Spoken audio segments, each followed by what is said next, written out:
പാടുന്നു, പൂർണിമ ഇങ്ങനെ ഇരിക്കുന്നു, ഒന്നും ഒരു അല്ല അന്ന് എനിക്കറിയായിരുന്നു ഇവര് ചേച്ചി എന്റെ അടുത്ത് ചോദിച്ചു ഇടയ്ക്ക് ഇതെന്താണ് രാജീവേ ഇത് തമ്മിൽ രാജീവിനോട് പറയും ഇതെന്താ ഇവര് പതിവില്ലാതെ എന്താ അറിയണ്ട കുട്ടിക്ക് അതെങ്ങനെ ഒപ്പിച്ചു എന്നുള്ളത്. കാരണം അമ്മയുടെ എന്തെങ്ങനെ ഒപ്പിച്ചു സോറി കോ ആർട്ടിസ്റ്റ് അമ്മ നിങ്ങളുടെ ഒരുമിച്ച് വർക്ക് ചെയ്യുന്നതിനിടയിൽ സാധാരണ നമ്മളിങ്ങനെ എന്തെങ്കിലും ഒരു സ്പാർക്ക് വന്നാൽ തന്നെ അയ്യോ കൂടെ അമ്മയുണ്ട് എന്നുള്ളൊരു പേടിയൊക്കെ വരും. പക്ഷെ അതിനിടയിൽ നിങ്ങളുടെ റിലേഷൻഷിപ്പ് എങ്ങനെ നിങ്ങളത് മൂവ് ചെയ്ത് കൊണ്ടുപോയി? ഒരിക്കലും നമ്മള് ഒന്നാമത്തെ കാര്യം എനിക്കിതൊന്നും ഇപ്പൊ പറയേണ്ട കാര്യമോ, എന്നാലും പറഞ്ഞു പോകേണ്ട വളരെ ഇമ്പോർട്ടന്റ് ആയിട്ടുള്ള ഒരു കാര്യം എന്ന് പറയുന്നതേ അന്നത്തെ കാലഘട്ടത്തിൽ എനിക്ക് സംസാരിക്കാൻ പറ്റുന്ന അല്ലെങ്കിൽ എനിക്ക് വൈബ് ചെയ്യാൻ പറ്റുന്ന ഇന്നത്തെ ഭാഷയും പറഞ്ഞാൽ ഭാഷയും കൂടെ നോക്കി ഇന്നത്തെ ഭാഷയിൽ വൈബ് എന്ന് പറയുമല്ലോ, അതുപോലെ സമപ്രായക്കാരൻ അദ്ദേഹം ഉണ്ടായിരുന്നുള്ളൂ, വേറെ എല്ലാരും പ്രായം ചെന്നവരാ. പിന്നെ ഞാൻ ഈ വയസ്സായ ആൾക്കാരുടെ കൂടെ കറങ്ങി അടിച്ച് നടക്കാൻ ഞാൻ എന്താ എന്നെ കൊണ്ട് മിക്കവാറും അതെടുക്കൂ ഇതെടുക്കൂ കുട്ടി ലൈറ്റ് ഓഫ് ചെയ്യൂ ഫാൻ ഇടൂ ഓടി നടന്ന് കാര്യങ്ങൾ ചെയ്യുന്ന 19 വയസ്സല്ലേ ഉള്ളൂ, 19-20 വയസ്സ് സമയത്ത് അതേ സമപ്രായക്കാര് സിനിമ സെറ്റിൽ ഉണ്ടാവുക എന്ന് പറയുന്നത് വളരെ കുറവാണ്. വളരെ കോ ആക്ടേഴ്സ് ഉണ്ടെങ്കിലേ ഉള്ളൂ. അതിപ്പോ ഞാൻ പെയ്ത് ഒഴിയാതെ എന്ന് പറയുന്ന സീരിയലില് ഒന്നാമത് എനിക്ക് ഭയങ്കര ഹോം സിക്നെസ് ആണ്. ഞാൻ എറണാകുളം വിട്ട് തിരുവനന്തപുരം തന്നെ കുറേ ലോങ് ആദ്യമായിട്ടാണ് അത്രയും ലോങ് ഡേയ്സ് മാറി നിൽക്കുന്നതെല്ലാം. പിന്നെ നമുക്ക് ഒരു ഷോട്ട് കഴിഞ്ഞ് അഭിനയിച്ചാൽ ബുക്ക് വായിക്കും, അത്രേ ഉള്ളൂ. പിന്നെ അതല്ലാതെ കുറെ നേരം ക്യാമറ അദ്ദേഹത്തിന്റെ കൂടെ പോയി സഹായിക്കും, കുറെ നേരം ഡയറക്ടർ സാറിനെ കൂടെ പോയി സഹായിക്കും, ഇതൊക്കെ തന്നെയുള്ളൂ. അപ്പോൾ അത് കഴിയുമ്പോഴത്തേക്കും ഇന്ദ്രൻ ഈ പറയുന്ന പോലെ ഇന്ദ്രൻ നാഗർകോയിലാണ് ആ സമയത്ത് പഠിച്ചുകൊണ്ടിരുന്നത്, എഞ്ചിനീയറിംഗിന് പഠിച്ചുകൊണ്ടിരിക്കുന്ന സമയമാണ്. അപ്പോൾ ഇന്ദ്രൻ ഈ അമ്മേനെ ലൊക്കേഷനിൽ കൊണ്ടുവിടാൻ വരും, പിന്നെ ലോങ് വീക്കെൻഡ്സ് ഉള്ള സമയത്തൊക്കെ സെറ്റിൽ വരും. നമ്മൾ ഓരോ കാര്യങ്ങൾ പറയും, ഒബ്വിയസ് ആണല്ലോ. ഇപ്പൊ ഇന്ന് ഏതെങ്കിലും നമ്മളുടെ വീട്ടിലൊരു ഗ്യാതറിംഗ് നോക്കിയാൽ തന്നെ നമ്മുടെ കുട്ടികളെല്ലാവരും സമപ്രായക്കാരോടൊപ്പം അല്ലേ സംസാരിക്കുക. അങ്ങനെ സംസാരിച്ചു തുടങ്ങിയതാണ്. പിന്നെ സെയിം ടേസ്റ്റ് ഓഫ് മ്യൂസിക് ആണ്, പറയുന്ന കാര്യങ്ങളിലും കുറേ ഈ പറയുന്ന പോലെ റിലേറ്റ് ചെയ്യാൻ പറ്റി എന്നുള്ളൊരു സംഭവമുണ്ട്. And I don't know what happened, when happened, it just happened. Yeah. അതാണ് അതിൻ്റെ ഏറ്റവും ബ്യൂട്ടിഫുൾ ആയിട്ടുള്ള സംഭവം. ബിക്കോസ് ഇപ്പോൾ 20 ഈ പറയുന്ന ഈ ദിവസം തൊട്ട് ഇന്ന് വരെ നിൽക്കുകയാണെങ്കിൽ ഈസിലി ഒരു 25 വർഷമായി. സോ ആ മാജിക് ഇപ്പോൾ 25 years ഹോൾഡ് ചെയ്യാൻ പറ്റിയിട്ടുണ്ട് എന്നതാണ് ഞാൻ മനസ്സിൽ സൂക്ഷിക്കുന്ന ഒരു കാര്യം. വലിയൊരു കാര്യം തന്നെയാണല്ലോ ഇന്നത്തെ കാലത്ത്. വളരെ നമുക്ക് കോമ്പാറ്റബിൾ ആയിട്ടുള്ള ഇന്നത്തെ കാലത്തിന്റെ എന്നുള്ളതല്ല, ഇതിന് ഇമ്പോർട്ടൻ്റ് ആയിട്ട് നമ്മൾ ആസ് പീപ്പിൾ നമ്മൾ മാറുമല്ലോ. 20കളിൽ നമ്മളല്ലല്ലോ 30കളിൽ നമ്മൾ, അതല്ല 40കളിൽ.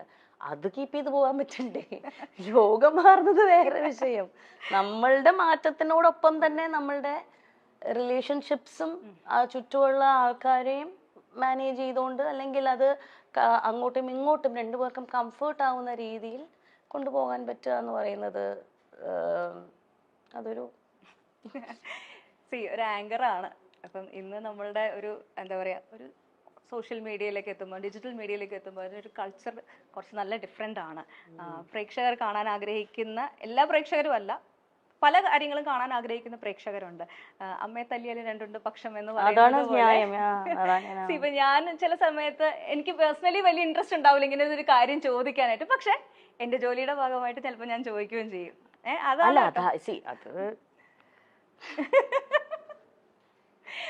അപ്പൊ ആ ഒരു അങ്ങനെ ഒരു ആങ്കറിങ്ങിൽ വന്നിട്ടുള്ള ഒരു മാറ്റം, ഇപ്പം ഇന്റർവ്യൂസ് ഇതേപോലെ കഥ ചെയ്തുവരെ അല്ലാതെ തന്നെ ഒത്തിരി നല്ല നല്ല ഇന്റർവ്യൂ പ്രോഗ്രാംസ് ചെയ്തിട്ടുണ്ട്. ഞാനൊക്കെ കണ്ട് ഒരുപാട് നമ്മുടെ അപ്പൂസൊക്കെ ഭയങ്കര ഫാനായിരുന്നു കേട്ടോ. കഥ ഞങ്ങളുടെ ചാനലിൽ തന്നെ ഇങ്ങനെ ഒരു ഷോ കോൺസെപ്റ്റ് കൊണ്ടുവന്നത് കഥ ഇതുവരെ ഇൻസ്പയർഡ് ആയിട്ടാണ്. അപ്പോൾ താങ്ക് യു. അപ്പോൾ ഈ ഒരു മാറ്റം ഇപ്പം ഞാനിത് പറയാൻ കാരണം മല്ലികാമ്മേനെ ഏത് ഇന്റർവ്യൂവിൽ കണ്ടാലും ബേസിക് ആയിട്ട് ചോദിക്കുന്ന ഒരു കാര്യമുണ്ട് മരുമക്കളെ പറ്റിയിട്ട്. അപ്പം എന്തെങ്കിലുമൊക്കെ പോയി പറയുകയും ചെയ്യും. അത് കിട്ടാൻ വേണ്ടിയിട്ട് നമ്മൾ എന്തെങ്കിലും ഒരു സാധനം ഇട്ട് കൊടുക്കും. അത് നിങ്ങൾ ചിരിക്കൊന്നും വേണ്ട, അമ്മ നല്ല മിടിക്കുക. അമ്മയ്ക്ക് അറിയാം നിങ്ങൾക്ക് എന്താ വേണ്ടെന്ന്. അതുകൊണ്ടാണല്ലോ നിങ്ങൾ പിന്നെ ചോദിക്കുന്നേ. നിങ്ങൾക്ക് ആവശ്യമുള്ള സാധനം അമ്മ തരുന്നുണ്ടല്ലോ, അത്ര അറിഞ്ഞാൽ മതി എനിക്ക്. സോഷ്യൽ മീഡിയയിൽ എന്താണ് ട്രെൻഡ്, എന്താണ് പ്രേക്ഷകന് വേണ്ടത്, എന്താണ് ചാനലിന് വേണ്ടതെന്ന് കൃത്യമായി അറിയുന്ന വേറൊരു വ്യക്തി ഉണ്ടോ എന്ന് എനിക്ക് ഇപ്പോഴും സംശയം. അമ്മയുടെ ഞാനെപ്പോഴും അത് പല ഇന്റർവ്യൂസിലും ഞാനത് പറഞ്ഞിട്ടുണ്ട്. അമ്മയുടെ പ്രായത്തിൽ അത്രയും റെലവെന്റ് ആയിട്ട് നിൽക്കാൻ പറ്റുക എന്ന് പറയുന്നത് ഭയങ്കര ഡിഫിക്കൽട്ടായിട്ടുള്ളൊരു കാര്യം തന്നെയാണ്.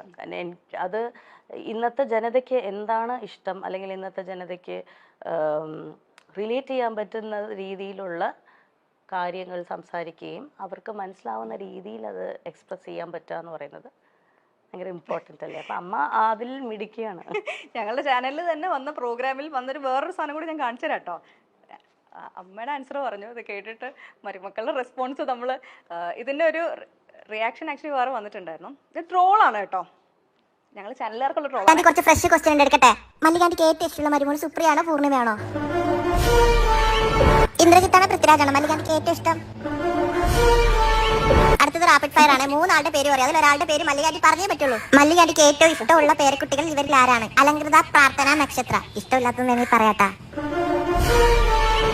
ഏറ്റവും സെൽഫിഷായ മരുമോൾ സുപ്രിയാണോ പൂർണിമയാണോ? ഇത് നിങ്ങൾക്കെതിരെയുള്ള ട്രോളാണ്. മല്ലികാന്റി പോലെ ഒരു ഫ്രഷ് ക്വസ്റ്റ്യൻ കൂടി ഉണ്ട്. ഇന്ദ്രനാണോ പൃഥ്വിയാണോ? നല്ല മക്കൾ ഇവരാരാണ്? ഇതിന്റെ വേറെ സംഭവം ഒറിജിനൽ സാധനം ഞങ്ങളുടെ ചാനലില് മല്ലികാമ്മയുടെ ഷോ വന്നപ്പം വന്ന ക്വസ്റ്റ്യൻ ഓഡിയൻസിന്റെ ഇടയിൽ നിന്ന് വന്നതാണ്. ചെറുതായിട്ടെങ്കിലും ഒരു അമ്മായിയമ്മ മരുമകൾ പോരുണ്ടെങ്കിൽ ആ പോരെടുക്കുന്ന ആരെടുത്തായിരിക്കും? സുപ്രിയ. എനിക്കത് ഇഷ്ടമേ അല്ല. ഞാൻ എന്നെ കിട്ടത്തില്ല പോരിന്. ഞാൻ ഇവരുടെ കൂടെ താമസിക്കത്തില്ലല്ലോ. പിന്നെ പോരെടുക്കാൻ പിന്നെ എങ്ങനെ പോരെടുക്കുന്നത്? ഞാൻ നിൽക്കത്തില്ല. ഞാൻ വേറെ അത് പറയാൻ മക്കൾക്ക് വലിയ പരാതിയാ കൂടെ ശ്രദ്ധിക്കാതെ. ഞാൻ അതല്ല, അതുകൊണ്ടാണ് ഈ സ്നേഹം. നമ്മൾ കൂടെ കിടന്ന് വരവേ തീർന്ന കാര്യം അതോടുകൂടി തീർന്നു. അല്ല, എന്നാൽ ഒരു ഇച്ചിരി മല്ലികാന്റിക്ക് ഒന്ന് ഇവളെ ഒന്ന് സൂക്ഷിക്കുന്നതാണ് നല്ലതെന്ന് തോന്നിയത് ഇവരിൽ ആരെയാണ്? നിങ്ങൾക്കിത് എന്താണ് എന്തറിഞ്ഞാലാണ് നിങ്ങൾക്ക് സന്തോഷാവുക? എനിക്കതറിയാം. ഏത് ഉത്തരം കിട്ടിയാലാണ് നിങ്ങൾക്ക് സന്തോഷാവുക? എന്താ നിങ്ങൾ കേൾക്കാൻ ആഗ്രഹിക്കുന്നത്? ഇത് കേൾക്കുമ്പോ എന്താ തോന്നുന്നു ശരിക്കും? ഇല്ല, എനിക്ക് അങ്ങോട്ടാ ചോദിക്കാനുള്ളത്. നിങ്ങൾ ചോദിക്കുന്ന ചോദ്യങ്ങൾക്ക് അതനുസരിച്ച് ഉത്തരം തരാലോ എന്ന് വെച്ചിട്ടാണ് ചോദിക്കണം കേട്ടോ. എന്ത് കേട്ടാലാണ് നിങ്ങൾക്ക് കൂടുതൽ സന്തോഷം? സത്യം പറയല്ലോ, എനിക്ക് അറിയത്തില്ല. ഞാൻ ഈ ക്വസ്റ്റ്യന്റെ ആളല്ല, സത്യസന്ധമായിട്ട് പറയുവാണെങ്കിൽ. ഈ ഇന്റർവ്യൂസ് ഞാനിപ്പോ സിനിമ കുറെ ഇന്റർവ്യൂസ് ചെയ്യണ്ടല്ലോ. ഇത് ഒരു മാറ്റമാണ് ആക്ച്വലി, സമയത്തിനനുസരിച്ചിട്ടുള്ള മാറ്റമാണ്. ഇങ്ങനെ വളരെ പേഴ്സണൽ ആയിട്ടുള്ള ഇറലവെന്റ് ആയിട്ടുള്ള ക്വസ്റ്റ്യൻസ് തന്നെ ഞാൻ പറയും. പക്ഷെ ഇങ്ങനത്തെ ക്വസ്റ്റ്യൻസിലേക്ക് ആങ്കർ ചോദിക്കുന്നതിനെ പറ്റി ആ ഒരു ജോലിയിൽ ഇരുന്ന ഒരാളാണ് അല്ലെങ്കിൽ ചെയ്യുന്ന ഒരാളാണ്. എനിക്കൊരു പേഴ്സണൽ റൂളുണ്ട്. ഞാൻ മുമ്പിലിരിക്കുന്ന വ്യക്തിയെ അതിപ്പോ ഒരു ഇന്റർവ്യൂവർ എന്ന രീതിയിൽ ഞാൻ ഇന്റർവ്യൂ ചെയ്യുന്നപ്പം കഥ ഇതുവരെ ചെയ്തപ്പോഴാണെങ്കിലും അത് കഥ ഇതുവരെയിലാണ് എൻ്റെ ലൈഫ് ചേഞ്ചിങ് ജേർണി ആയിരുന്നു കഥ ഇതുവരെ എന്ന് പറയുന്ന ആ സമയത്ത്. കാരണം ഞാൻ ഇന്റർവ്യൂ ചെയ്തിട്ടുള്ള കുറേ മഹത്തായിട്ടുള്ള വ്യക്തികളും അവരുടെ ജീവിത പാഠങ്ങളിലൂടെ ഞാൻ പഠിച്ച കാര്യങ്ങൾ കുറേയാണ്. കാരണം ഞാൻ അവരെ മുമ്പിൽ ഇരുത്തുന്നതിന് മുന്നേ കുറേ അവരെക്കുറിച്ച് പഠിച്ചിട്ടാണ് അവിടെ ഇരിക്കുന്നത്. ഒരു പ്രോപ്പർ ഹോംവർക്ക് ചെയ്ത് ഒരാഴ്ചയോളം അവരുമായി മാനസികമായി സഞ്ചരിച്ചിട്ടാണ് നമ്മൾ ഒരു ഇന്റർവ്യൂവിന് അവരെ കൊണ്ടിരുത്തുന്നത്. ആ സമയത്ത് എനിക്ക് ആ മുമ്പിലിരിക്കുന്ന വ്യക്തിക്ക് ഏറ്റവും ഉചിതമായിട്ടുള്ള അദ്ദേഹം അവിടെ ഇരിക്കുമ്പോൾ അദ്ദേഹത്തിൻ്റെ മനസ്സിൽ ഓർത്ത് വെക്കാൻ പറ്റുന്ന സന്തോഷം, അല്ലെങ്കിൽ അദ്ദേഹത്തിന് സന്തോഷം കൊടുക്കുന്ന കുറച്ച് നിമിഷങ്ങൾ മനസ്സിൽ കൊടുക്കണം എന്നത് മാത്രമേ ഞാൻ വിചാരിക്കാറുള്ളൂ. എൻ്റെ ഇന്റർവ്യൂവിനെ കുറിച്ച് ആലോചിക്കുമ്പോൾ മുമ്പിലിരിക്കുന്ന വ്യക്തിക്ക് ഒരു സന്തോഷവും സമാധാനം ഉണ്ടാവണം. ഞാൻ എൻ്റെ ഏറ്റവും ട്രൂ സെൽഫായിരുന്നു അവിടെ, അല്ലെങ്കിൽ എനിക്ക് എൻ്റെ മെമ്മറബിൾ മൊമെൻ്റ് ആയിരുന്നു ഞാൻ ഈ ഇന്റർവ്യൂവിൽ സ്പെൻഡ് ചെയ്യാൻ പറ്റിയത് എന്ന ആ ഒരു ഹോസ്റ്റിന് ആ ഒരു ഗസ്റ്റിന് ഫീൽ ചെയ്യിപ്പിക്കാനുള്ള രീതിയിലുള്ള ഇന്റർവ്യൂസേ ഞാൻ പ്ലാൻ ചെയ്യാറുള്ളൂ. ഒരിക്കലും മുമ്പിലിരിക്കുന്ന വ്യക്തിയെ ഡിസ്റെസ്പെക്ട്ഫുൾ ആയിട്ട് അവർക്ക് അൺകംഫർട്ടബിൾ ആയിട്ടുള്ള രീതിയിൽ ചോദിക്കരുത് എന്ന് തന്നെ എനിക്കൊരു പേഴ്സണൽ ആയിട്ടുള്ള അതെൻ്റെ പേഴ്സണൽ സംഭവമാണ്. റൂൾ ബുക്കിൽ പ്രധാനമായി വരുന്ന ഒരു കാര്യമാണ്. അതുകൊണ്ട് തന്നെയാണ് ഞാൻ അധികം ഇന്റർവ്യൂസും ചെയ്യാത്തത്. കാരണം ആരെയും ഞാൻ കുറ്റം പറയുകയല്ല, കംഫർട്ട് ലെവൽ ഭയങ്കര ഇമ്പോർട്ടൻ്റ് ആണല്ലോ. ഇപ്പം ചോദിക്കുന്ന ചോദ്യങ്ങൾക്ക് കംഫർട്ടായിട്ടുള്ളവർ ആൻസർ പറയും, ചിലവർക്ക് അത് അൺകംഫർട്ടബിൾ ആണ്, അവരത് പറയില്ല. പക്ഷെ ഇന്റർവ്യൂവിനെ സംബന്ധിച്ചിടത്തോളം നിങ്ങൾക്ക് അത് പറ്റില്ല. നിങ്ങൾക്ക് ഒരു സർട്ടൻ കോളം ബുക്ക് ഉണ്ട്, അത് ടിക്ക് ചെയ്തേ പറ്റുള്ളൂ അല്ലേ. എനിക്ക് അങ്ങനെ ആരില്ല. ഞാൻ ചെയ്തിരുന്ന ഷോയിൽ എനിക്ക് പേഴ്സണൽ ആയിട്ടുള്ള ഒരു സ്വന്തമായി പറയാറുണ്ട് ഞാൻ ഇന്ന കാര്യങ്ങൾ ചെയ്യില്ല, ഞാൻ ഇന്ന രീതിയിലേ ചെയ്യുള്ളൂ എന്ന് എനിക്കതേ സ്വന്തമായി തന്നെ. പറ്റുള്ളൂ. എനിക്കതേ പറ്റുള്ളൂ. കാരണം എനിക്ക് ഒരാൾ അൺകംഫർട്ടബിൾ ആക്കാൻ പറ്റില്ല.